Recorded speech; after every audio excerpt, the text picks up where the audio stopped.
Il y a un aspect de la Formule 1 qui est indisputablement meilleur maintenant qu'il n'a jamais été, et c'est son accessibilité. De nos jours, les courses sont généralement bien diffusées. Génériques qui défoncent, remontées de grille avec les têtes de pilotes, leur écurie et leur temps de qualification, petit plan du circuit, liste des derniers vainqueurs. Certains exemples sont assez drôles d'ailleurs. Et ça, c'est qu'au début. Maintenant, quand vous regardez une course, vous avez toujours le classement en direct, les écarts entre les pilotes, à quel point on est dans la course et annonce des pénalités. Et en bonus, des fois, vous avez des infos en plus, comme des petites anecdotes historiques. Mais voilà, il a fallu arriver à ce stade de présentation. Et ce que je peux vous dire, c'est qu'il y a eu beaucoup de progrès de fait parce que les plus vieilles courses sont littéralement irregardables. Bon, ok, peut-être pas littéralement irregardables, à l'exception de quelques cas des années 60, et surtout depuis la fin des années 1970, il nous reste des diffusions TV dans un état satisfaisant.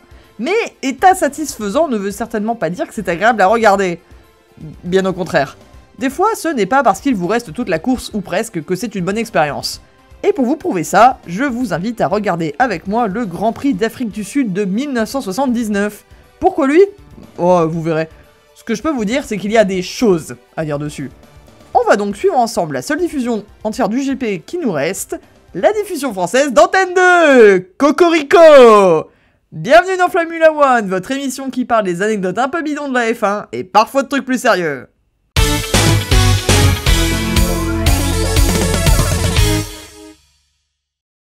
Vous vous demandez peut-être quelle idée bien saugrenue a pu me passer par la tête cette fois. La réponse y est en deux morceaux. Le premier facteur, c'est que j'adore regarder des images d'archives pour voir comment les choses étaient avant. Ça, c'est mon côté historien. L'autre facteur, c'est que j'ai une anecdote en particulier sur ce Grand Prix qui m'a amené à vouloir le regarder, ce qui en retour m'a amené à vouloir en parler parce qu'il y a des choses que je ne peux pas garder pour moi. Ça, c'est mon côté petit fouineur de merde aux priorités à côté de la plaque. La diffusion que nous allons regarder nous reste dans un état malheureusement dégradé. Vous l'imaginez bien. J'en ignore l'origine exacte puisqu'il a beaucoup circulé avant d'arriver à moi, mais ce que je peux vous dire, c'est que la qualité audio a pris cher. En effet, la course a été enregistrée sur une VHS où se trouvait autre chose à l'origine. Et par la force de la dégradation de la pellicule, l'image a été troublée et l'audio d'un enregistrement précédent parasite le contenu que nous essayons de regarder. Les aléas d'une époque que de plus en plus de gens n'ont pas connue, mais dont j'ai connu la fin. Et ce que je peux vous dire sur ce plan, c'est que ça me manque pas.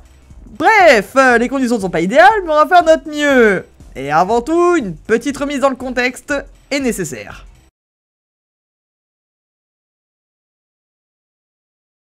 Que savez-vous sur la saison 79 de Formule 1? Le plus évident est bien sûr le résultat final. Le titre pilote pour Jody Scheckter et le titre constructeur de son écurie Ferrari, un résultat d'autant plus probant que le coéquipier de Scheckter, Gilles Villeneuve, est vice-champion du monde pilote. Et à vrai dire, c'est sans doute tout ce qui se dit sur cette saison si vous n'êtes pas français. Si je fais cette distinction, c'est parce que la saison 79 fait partie des quelques grandes saisons de la Formule 1 française, avec 2 écuries françaises, Ligier et Renault, toutes les deux en bonne forme, et 7 pilotes en lice concourant sous bannière tricolore. Parmi eux, pas encore d'Alain Prost, mais la majorité de ses contemporains compatriotes, y compris René Arnoux et Jacques Lafitte, qui se démarquent surtout en début de saison. On aura l'occasion d'en reparler, vu qu'on va surtout parler d'eux en fait. Oh, vous savez, la France, une chaîne française... Je ne vais pas vous mentir, là où nous allons, le contexte sportif n'a pas tant d'importance que ça. Le GP d'Afrique du Sud se tient en effet en début de saison, juste après la petite tournée sud-américaine qui a lieu pendant l'hiver. Tout ce que vous avez à savoir, c'est que Ferrari semble être une belle force en présence, mais c'est aussi le cas des Ligier, qui ont fait du reste de la grille leur chouin au Brésil et en Argentine. Je vous jure que c'est vrai, c'est pas juste du patriotisme. Ce qui nous importe plus, c'est qui part en pole, et c'est Jean-Pierre Jabouille, le coéquipier d'Arnoux chez Renault, et qui n'a jamais de bol malgré ses évidentes capacités à bien régler sa bécane. Après avoir eu des emmerdes avec sa tuture les 2 courses d'avant, il espère bien rafler la mise cette fois. Mais pour ça, il va devoir résister aux Ferrari de Jody Scheckter et, qui d'autre, Gilles Villeneuve, qui ont tous les deux les crocs en ce début de saison. La reste de la grille doit se contenter de suivre plutôt gentiment, surtout ceux qui sont déjà sur leur voiture de réserve à cause des quelques incidents de la veille. Bref, un Grand Prix des années 70 comme les autres, sans grand incident à annoncer ni expliquer. Et c'est ce que nous allons voir ensemble avec l'équipe de l'époque. Comment est-ce que ce watch along va se faire alors? Je ne vais évidemment pas vous tanner quasiment aux 2 heures de course sur VHS, donc je vais simplement vous résumer ce que nous disent nos braves commentateurs, vous mettre les extraits que je trouve les plus intéressants, et enfin vous expliquer ce qu'ils viennent de baragouiner. Pour des raisons que ça ne soit pas juste un récit de Grand Prix, le genre de vidéo qui ne m'intéresse pas tant que ça à faire, je dois bien vous l'admettre, je vais surtout me concentrer sur le contenu du commentaire et non sur la course. Si vous souhaitez toutefois savoir ce qu'il s'y passe plus que je vais en parler, je vous invite chaudement à consulter la page Stats F1 du Grand Prix, qui m'a servi de source principale pour les informations en dehors de la diffusion et qui est, comme bien souvent, une source fiable pour tout ce qui est F1.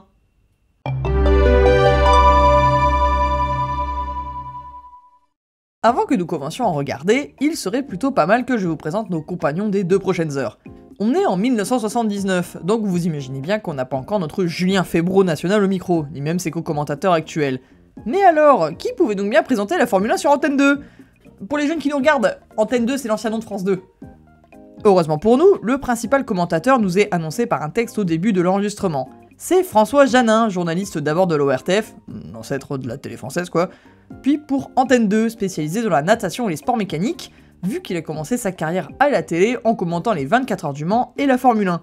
Figure emblématique en la matière, il est considéré comme un des fondateurs de la diffusion sportive à la télévision française, qu'il a faite pour l'ORTF et Antenne 2, mais aussi, par la suite, TF1 et Radio-Canada. Il était également journaliste au Monde, où il a été un des premiers à traiter du sport.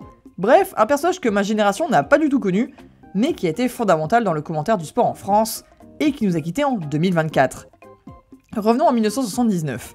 Comme d'habitude pour l'époque, François Janin est à Paris pour commenter la course, et n'est donc pas du tout sur le terrain. Mais pas de soucis, Antenne 2 a quand même pensé que ça serait pas mal d'envoyer quelqu'un sur place pour nous rapporter tout le bon gossip des paddocks. Et c'est donc un journaliste du nom de Henri Bodiguel qui s'y colle. On apprend d'ailleurs au cours de la diffusion que c'est son premier reportage du genre, et il n'y a pas à dire, ils ne lui ont pas assigné le plus facile d'emblée de jeu. Quant à Henri Bodiguel lui-même, eh bien, il n'y a pas grand chose sur lui en ligne, même pas une ébauche de page Wikipédia, donc je ne saurais pas vous dire ce qu'il a fait dans sa vie à part commenter ce Grand Prix en 1979. Enfin, on a une troisième personne qui n'est pas annoncée par un encart de texte, qui répond au doux nom de Robert. Je vous avoue ne pas avoir été un spectateur régulier d'Antenne 2 en 1979 par vertu que je n'étais pas né en 1979, et j'ai donc aucune idée de qui c'est, puisque son nom de famille n'est juste jamais mentionné. La seule chose que je sais de lui, c'est sa tronche, quand elle apparaît au cours de la diffusion. On en reparle après, vous en faites pas. Et je pense qu'il est temps qu'on parle de la diffusion avant que je commence à parler d'histoire de la diffusion de la Formule 1 à la télé en France. Pas que ça ne soit pas un sujet intéressant, mais c'est pas celui d'aujourd'hui.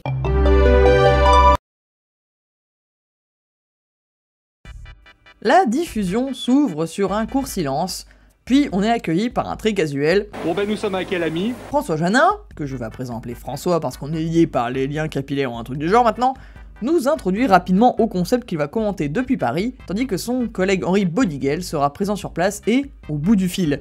En effet, si aujourd'hui notre maître à tous, Julien Febvre, est sur place pour nous dire de monter le volume et rendez-vous au premier virage, à l'époque, la logistique était bien moins flexible, et surtout la France captait assez mal le satellite affrété à la mission de retransmettre les images. C'était donc plus pratique d'avoir des commentateurs en cabine en France, ce qui au passage coûtait moins cher vu que vous envoyez moins de monde dans un autre pays, qui serait forcément toujours à l'antenne sauf qu'à compliqué, tandis que, si vous aviez le budget, vous dépêchiez un journaliste sur place pour dégoter des informations non transmises par l'image satellite. C'est donc pour ça que vous avez un tandem Paris-Kyalami sur cette diffusion qui n'avait absolument rien d'anormal pour son époque. C'est aussi pour ça que la qualité audio diminue quand c'est Henri qui parle. Non seulement il n'est pas devant son micro à Paris, mais surtout, il passe par le téléphone. Constatez donc par vous-même. Jabouille a choisi la corde à droite, il a réalisé le meilleur temps des essais. Il a donc la liberté de choisir sa position et comme le premier virage tourne à droite, naturellement, il a pris la corde à droite. Grand Prix d'Italie, où les dernières voitures sur la grille étaient encore en seconde vitesse tandis que les premiers étaient arrêtés et on se souvient de ce qui s'était passé.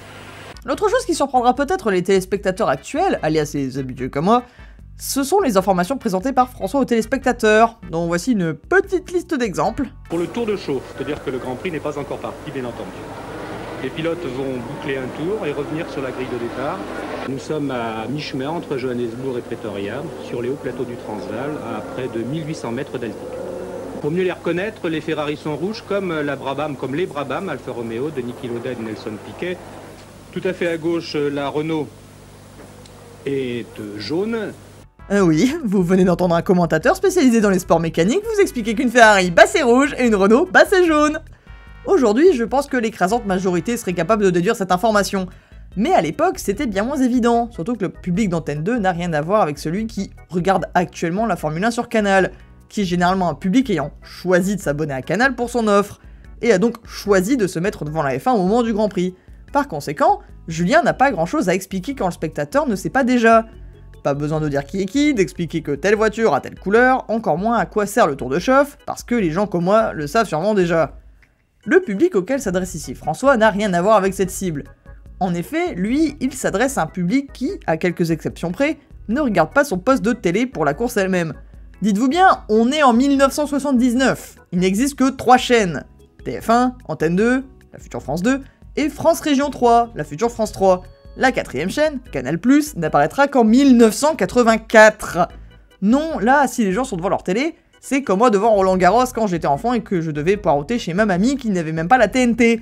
Je comprends rien à ce qui se passe parce que je suis amateur de tennis, mais les commentateurs vont donc m'expliquer ce qu'il se passe à l'écran pour que je puisse un minimum suivre. À la seule exception que la Formule 1 demande plus d'explications techniques un peu barbantes que le tennis. Mais vous voyez ce que je veux dire. Enfin, j'espère. Bref, ne vous attendez pas à des commentaires fins sur les stratégies autour des arrêts au stand ou sur les tactiques de tel ou tel pilote. Ce n'est pas que François Janin n'en est pas capable, c'est qu'au vu du public auquel il doit s'adresser en premier lieu, soit le français lambda qui ne sait pas c'est quoi un Jody Scheckter, il ne peut pas trop se permettre de faire la fine analyse. Et tant mieux pour nous, parce que ça nous laisse profiter de ce dont les journalistes parlent le mieux, les couacs techniques et le gossip de paddock. Mais bon, il serait temps qu'on laisse François et Henri nous commenter la course. J'ai déjà bien assez parlé comme ça sur des trucs à peine en rapport avec le Grand Prix.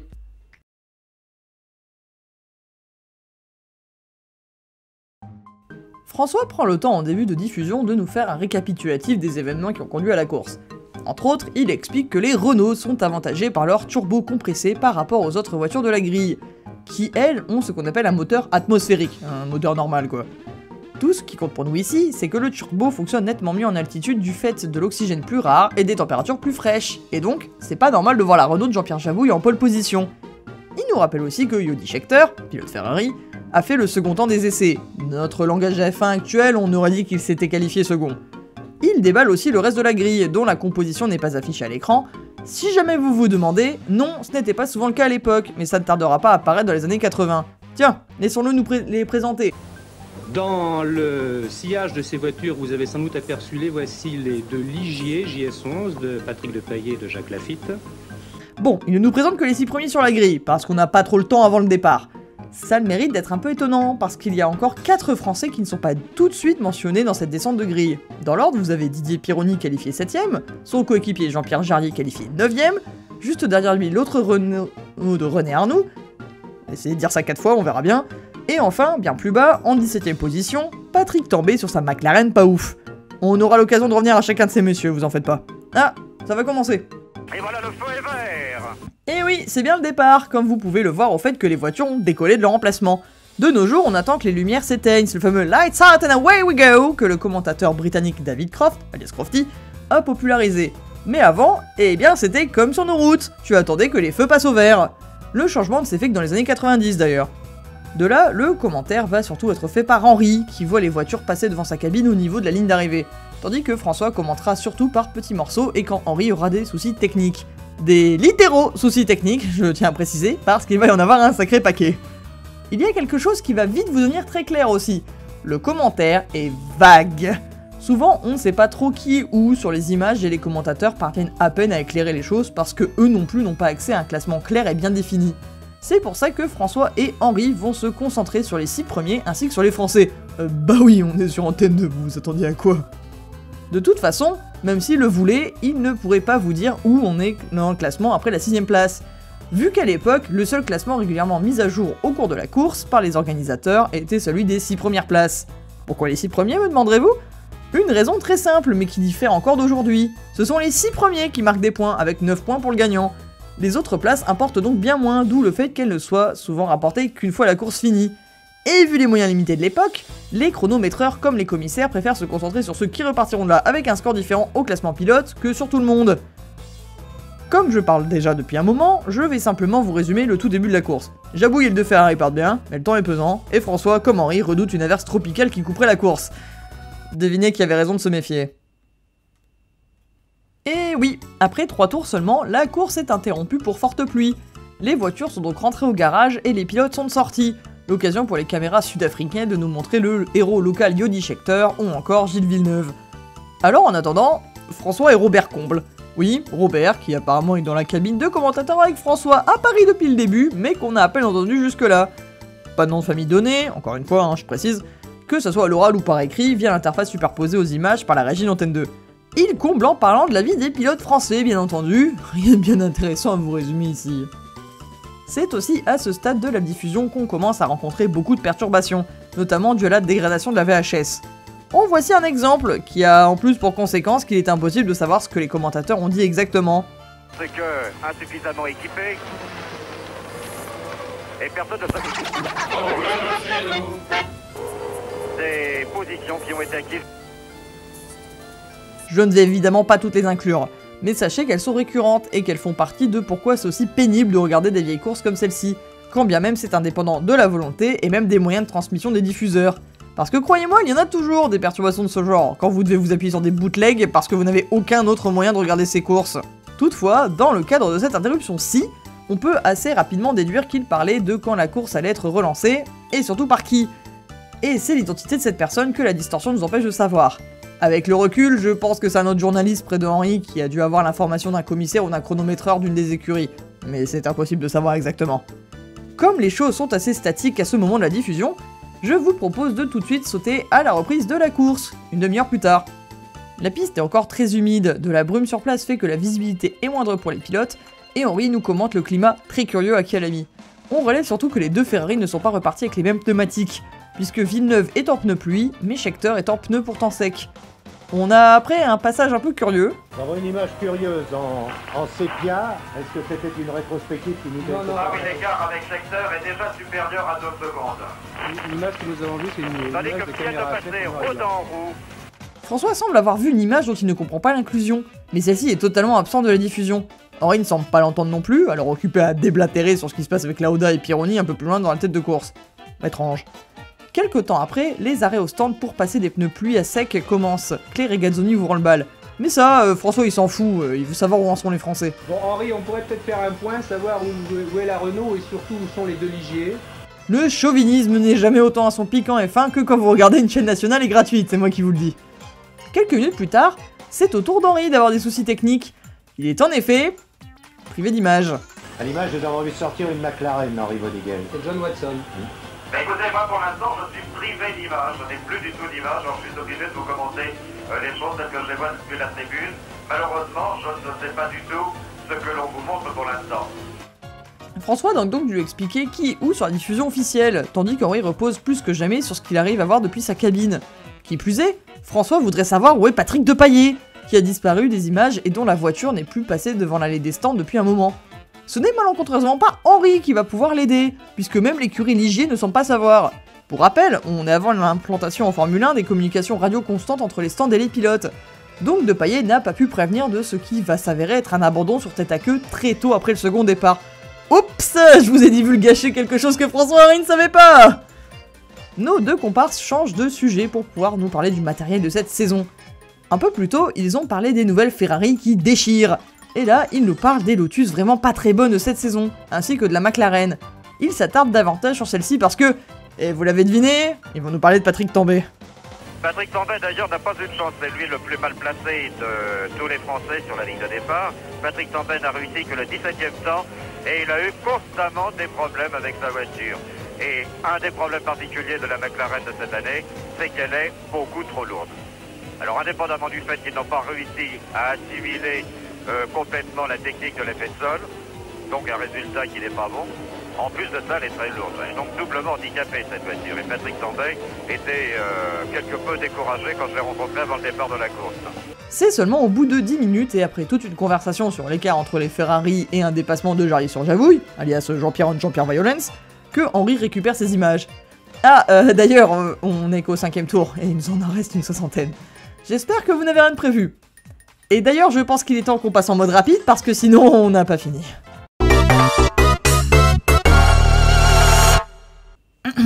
Bon, on m'a toujours dit que je parlais trop vite, donc... Niki Lauda s'arrête, change de pneu en seulement 4 secondes, ce qui de nos jours serait vraiment pas ouf, mais à l'époque est d'une prestation de fou. Scheckter fait un signe à son stand, mais comme Henry ne sait pas ce que ça veut dire, bon on saura pas ce que c'est. François galère à contacter un envoyé qui pied sur les pneus pluie, interrompt un gros... Henri, Oui. Est-ce que vous avez des nouvelles de Depailler?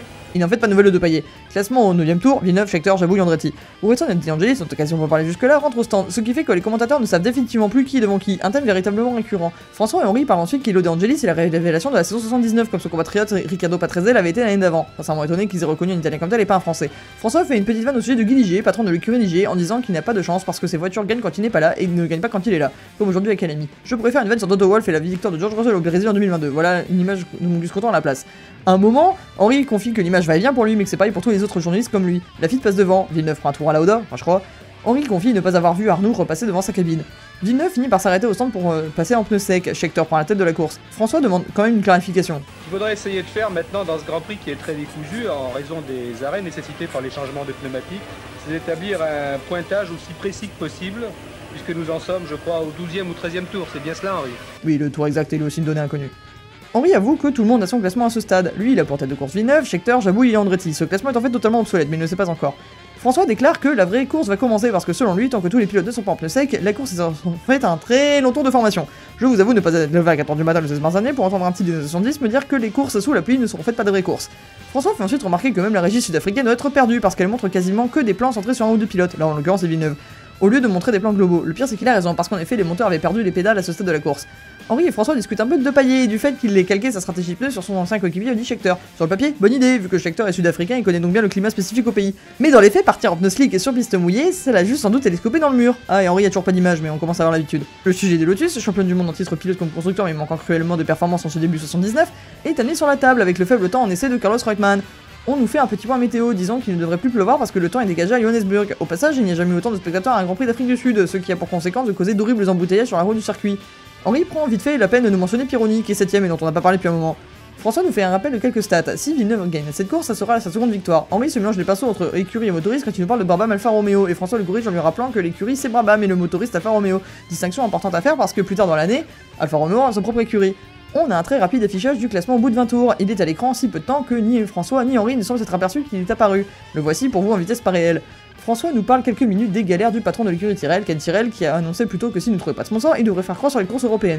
Nos commentateurs trouvent ça bien dommage parce que la Tyrrell fonctionne bien cette saison et puis en plus doublement pas de bol parce que depuis Tyrrell ils sont 79, ils sont français hein.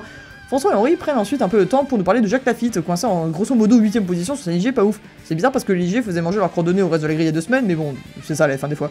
Ah ça y est, Depailler est rentré au stand pour voir la course depuis le rail de sécurité. Pas de bol pour Patoche, mais François a enfin des réponses à ses questions, il va arrêter de nous les casser avec ça, yeeha. Pendant un long moment, François et Henri spéculent sur le podium parce que tomber est à skip seconde, ne s'étant pas encore arrêté, il ne sait pas du tout qu'il peut bien une 3ème. Le commentaire commence à sérieusement être bordélique, on n'entend plus Henri que François appelle tandis que Robert résume une situation d'un commentaire. François Janin, auquel pourtant aucun pneu ne peut laisser ignorer sa marque, ne s'y retrouve hier, alors... Je confirme que c'est galère à suivre. Il prononce ça... J'aime un On a un échange magique sur le classement de 2 Français. Stockman. Et où est Jacques Lafitte? Eh bien, Jacques Lafitte, pour l'instant, il a disparu du classement. Comme Jabouille. 2 Français. On apprend qu'en 79, l'aileron avant est appelé les moustaches de la voiture quand la carcasse de celle de Depailler apparaît devant les yeux de Henri. Jeu de mots incroyable à ce sujet. Avec ou sans moustache, alors? Ça dépend. C'est au poil. Au bout d'un moment, on nous fait la pub pour un match France-Angleterre qui doit succéder au GP à l'antenne, et donc il y a une certaine accusation autour de François Henri et Robert aussi j'imagine, pourront-ils rendre l'antenne à temps? On parle vite fait de Scheckter maintenant, qu'il est résident monégasque pour les impôts, mais aussi pour de vagues raisons politiques. Je ne sais pas du tout ce que vous voulez dire par là, en tout cas il est bon gâté. Vers une heure de diffusion, on voit le visage de François en superposition chelou, dont je ne suis pas sûr de comprendre le but. Nos parts sont une assez longue discussion sur l'éternel débat entre laisser le progrès se faire en F1 et la sécurité des pilotes qui nécessite d'encadrer voire limiter ce progrès. François met en avant les dangers représentés par l'effet de sol et les jupes souples qui seront en effet interdites au début des années 1980 après avoir été impliqués dans au moins un crash mortel et un autre qui aurait pu l'être. Le débat est en fait super intéressant, mais ce genre de détail n'a pas fini. Aux alentours de la moitié de la course, François implore Scheckter de faire vite parce qu'il y a le foot et quand même après la F1, hein, faut pas déconner, c'est important le ballon. Et puis c'est bien là les défauts d'Eurovision et de la Mondovision. Et quand je vous dis Eurovision, c'est le réseau de diffusion entre les différentes chaînes européennes fondé en 1954 par lequel transitent encore des émissions, par la compétition du même nom diffusée sur ce réseau. Et la Mondovision, bah c'est pareil, mais à l'échelle mondiale. J'ai appris ça en écrivant tout script. Puis François Henri refont une digression sur Patrick Tambay que François décrit avec sans doute des traits un peu spécifiques. On apprend donc que Patrick est un garçon un peu particulier, peut-être le plus anglo-saxon des pilotes français qui a une approche du sport à l'américaine parce qu'il a vécu quelque temps aux États-Unis pour ses études apparemment. On apprend aussi qu'il a été champion du monde de France de ski.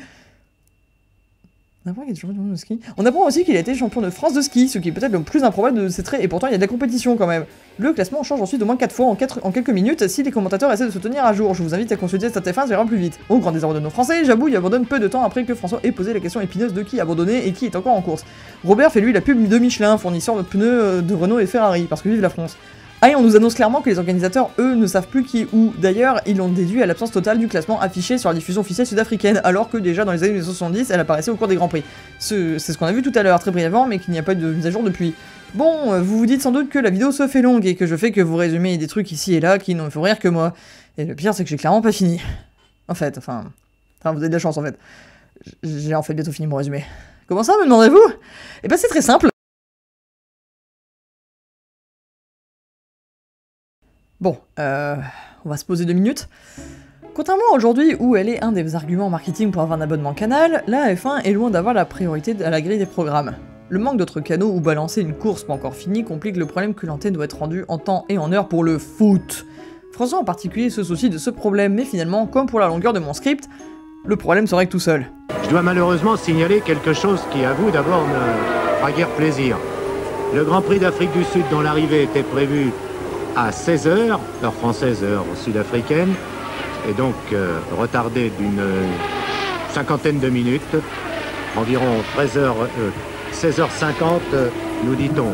Mais le satellite qui nous permet d'assurer le reportage et qui doit être fixé du côté de l'Australie maintenant, je pense, ça c'est curieux mais c'est comme ça, le satellite de l'Afrique du Sud cessera de fonctionner à partir de 15h50. C'est-à-dire que Julie Scheckter devra faire en sorte d'arriver dans moins de 27 minutes pour que nous puissions assister à son arrivée. Et je dois vous dire que cela apporte une solution à l'un de nos problèmes qui consistait à donner l'antenne à temps à Roger Coudert et Pierre Albaladejo. Nous nous y étions engagés, mais par la force des choses, de toute façon, nous serons amenés à le faire. Voilà. Alors, vous demandez peut-être comment c'est possible. Eh bien, c'est parce que la technologie satellite de l'époque était bien différente de notre internet et nos GPS et tout le tintouin. À l'époque, si le satellite est un peu trop loin de votre antenne, c'est fini. Le souci, c'est que je ne suis pas du tout connaisseur de ce domaine. Donc je ne peux malheureusement pas vous en dire plus. Et là, j'ai sans doute juste dit n'importe quoi. Oups.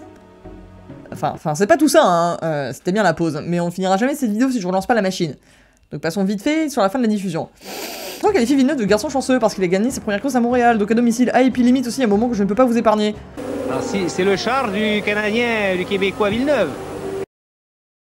Il enchaîne ensuite avec un magistral. Il a au moins des expressions françaises à défaut d'être français. Henri, lui, est un peu triste qu'il ait eu de la peine à parler avant la course avec Villeneuve, qu'il décrit comme un personnage un peu secret mais surtout très demandé, donc difficile d'accès. François commence un décompte des minutes restant avant la fin de la diffusion. On parle de l'écart entre les deux Ferrari en tête qui ne cesse de s'agrandir au profit de Villeneuve, mais aussi des chances, en fait inexistantes, pour que Jean-Pierre Jarry gagne la course. Lui dont la tirelle est derrière les deux Ferrari. Spoiler, il finira sur le podium et clairement pas devant Villeneuve.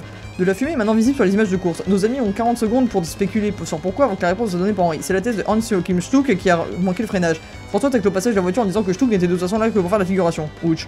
A raison, François râle une fois de plus sur l'incompétence apparente des réalisateurs sud-africains qui rendent la course difficile à commenter par le manque des images globales et de vrais classements.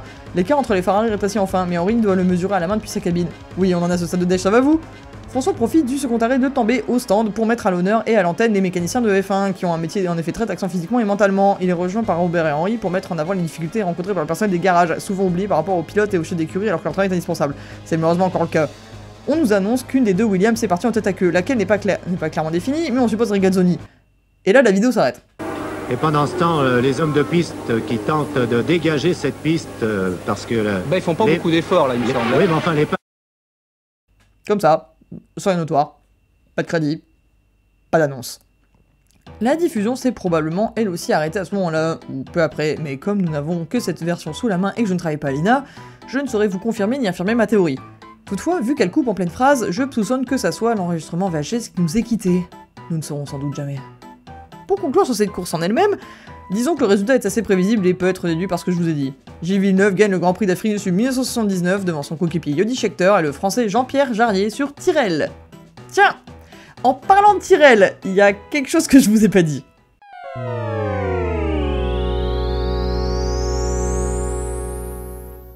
En tout début de vidéo, j'ai mentionné que j'avais deux raisons de la faire. La première, c'est que j'avais envie de faire part de l'expérience de regarder une très vieille diffusion, et l'Afrique du Sud 1979 avait le bonus d'être en français. Mais je n'ai pas mentionné d'incident en particulier pendant mon résumé. Eh bien, il s'agit d'un incident survenu en qualification le samedi après-midi. Il y a en effet une petite chose que je ne vous ai pas montrée, et c'est ce passage au tout début de la course, pendant le tour de formation. En fait, si vous voulez, parmi tous ces Français, le plus handicapé aujourd'hui, c'est incontestablement Didier Pironi qui est sorti très violemment hier en détruisant complètement sa voiture. Je l'ai rencontré tout à l'heure, juste avant le Grand Prix. Il a subi plusieurs injections destinées à le soulager.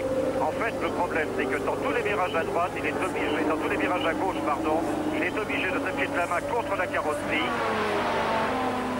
car il souffre des côtes. Il n'est d'ailleurs pas certain de pouvoir tenir toute la distance. Malgré tout, il a tenu à partir. C'est Jean-Pierre Javouille qui est largement en tête. Et oui, je vous ai menti quand je disais qu'il y avait rien de bien intéressant à vous résumer quand l'équipe d'Antenne 2 meublait pendant le drapeau rouge. Et oui, on va encore parler de Didier Pironi, parce que c'est en train de devenir ma passion dans la vie, visiblement. Vous vous demandez peut-être ce que Henri nous baragouine ici, et surtout pourquoi il nous en parle. Il nous donne une idée de ce qu'il s'est passé, mais comme si vous en aviez déjà entendu parler. Ce qui est un contexte, j'imagine, probable à l'époque, mais en 2025, c'est comme vous dire que c'est comparable à une Sarah Frentzen au Grand Prix de France en 99. Si vous regardez ma jolie émission YouTube de Gros Yapper, vous l'avez, mais sinon bonne chance. Laissez-moi donc vous faire une explication selon ce que StatF1 nous raconte de la course. Le samedi après-midi, à même pas 10 minutes de la fin de la séance, alors qu'il est en plein dans un enchaînement de virages, la tirette de Didier Pironi perd sa roue arrière gauche. La cause, aucune d'indiquée, la roue s'est apparemment juste dévissée toute seule. Conséquence numéro 1, la voiture est à présent incontrôlable et se dirige tout droit dans les protections autour du circuit. Conséquence numéro 2, la roue est venue percuter la tête du pilote, donc même s'il avait eu la possibilité de récupérer la voiture, il n'aurait pas exactement été en capacité de le faire. Résultat des courses, la Tyrrell vient se désintégrer dans les protections, le pilote encore à bord. Quand je vous dis désintégrer, c'est à peine exagéré. Voici une photo de la dite Tyrrell après l'incident.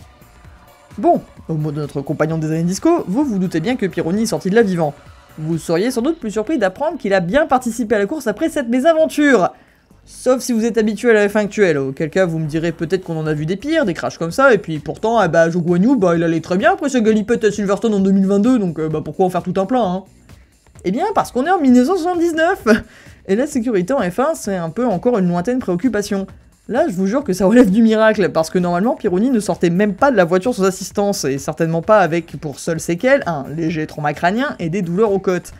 J'aurais adoré vous donner une explication à tout ça, mais le fait est que trouver des sources à ce sujet est un enfer, et que je ne peux pas moi-même visionner le crash. Non pas que je m'attendais à passer un beau moment à le chercher, hein. Je vous parle quand même d'un crash survenu en qualification à l'époque où elle s'était à peine diffusée, et d'ailleurs les premières retransmissions de qualif trouvables en ligne datent de 84. Bref, même si quelqu'un l'avait filmé avec son caméscope ou que la télévision yougoslave ou je sais pas qui l'avait diffusé, eh bien j'aurais pas accès. En fait, ce que je viens de vous raconter est entièrement basé sur des témoignages de spectateurs qui auraient vu la roue se détacher toute seule. Comment je le sais? Parce que c'est mentionné dans le seul article de journal accessible en ligne que j'ai trouvé. En italien, hein. Mais aussi parce que la description dépend de la source. Je ne sais pas où StatF1 ont trouvé la leur, faute d'avoir indiqué leur source, mais j'ai trouvé une description un peu différente de l'incident dans le numéro 154 d'Auto Hebdo du 8 mars 1979, que je vais à présent vous lire. La Tyrrell de Didier venait de quitter son stand, et le Français accomplissait donc un tour de classement. Abordant la courbe de barbecue, Didier sentit soudainement le contrôle de sa monoplace lui échapper, alors qu'il roulait à près de 230 km/h. Le porte-moyeu venait de céder, une roue ayant sans doute été mal fixée. La Tyrrell partit comme une flèche s'écraser contre le mur, emportant les 3 rangées de grillages sur son passage. C'est d'ailleurs l'un des piquets supportant ces grillages qui heurta le casque de Didier, étourdissant quelque peu le pilote. Fort heureusement, la coque résista bien au choc très important. Tout le côté droit fut déchiqueté, mais Didier sortit indemne, bien que groggy. Les tests neurologiques et la radio de contrôle qu'il passa dans une clinique révélèrent qu'il pourrait prendre le départ, bien qu'il souffrit assez fortement d'une côte. Pour en revenir à la course, oui, Pironi concourt bien, mais comme vous avez entendu Henri nous le raconter, il part avec un double handicap. Déjà, il doit utiliser la voiture de rechange qui est donc forcément moins bien réglée et surtout souvent un modèle plus ancien. Mais surtout, il a terriblement mal aux côtes, ou à une côte selon Auto Hebdo j'imagine. C'est surtout à ça qu'Henri fait allusion, notamment le fait que Pironi doit s'appuyer contre la paroi de son cockpit à certains virages, parce que vous imaginez bien qu'une côte abîmée contre une paroi rigide à plus de 200 km/h n'est guère plaisant. Finalement, il abandonnera au tour 26, ce que Henri annonce en coupant François en plein monologue pour faire la promotion du match de foot diffusé juste après la course. Je vous laisse profiter de tout l'échange que François, Robert et Henri ont à ce sujet, parce que vous le résumé ne peut pas faire justice à son absurdité. Il connaît le mieux le circuit de Calamy. François Janat, je vous Oui. arrête pour vous dire que Didier Pironi vient d'abandonner. Oui. Mais vous savez, Didier Pironi, je l'ai rencontré avant le départ, et compte tenu de ce qui s'est passé hier, de son accident, il n'était pas sûr, physiquement, il ne mettait pas la voiture en cause, mais physiquement, il n'était pas sûr de pouvoir aller jusqu'au bout. Et je vous disais aussi qu'il ne voulait pas compromettre les grands prix à venir par un effort supplémentaire ou exagéré aujourd'hui. En tous les cas, il vient de revenir au stand, il vient d'abandonner. Et je pense que les médecins qui nous écoutent seront de mon avis. Pironi est aussi victime du décalage du départ, les infiltrations qu'on a pu lui faire afin de soulager Pironi de ses blessures. L'effet en a sans doute cessé depuis quelques minutes, alors que si la course avait eu lieu selon les horaires prévus, il aurait pu tenir jusqu'au bout. Ça, c'est hélas pour lui un handicap certain. Et je crois qu'il faut l'expliquer comme cela. Il faut savoir aussi que Didier Pironi ne supporte absolument pas les fortes chaleurs. Or ici, il recommence à faire très chaud. Ah, au fait, Didier Pironi a abandonné pour une commande d'accélérateur cassé.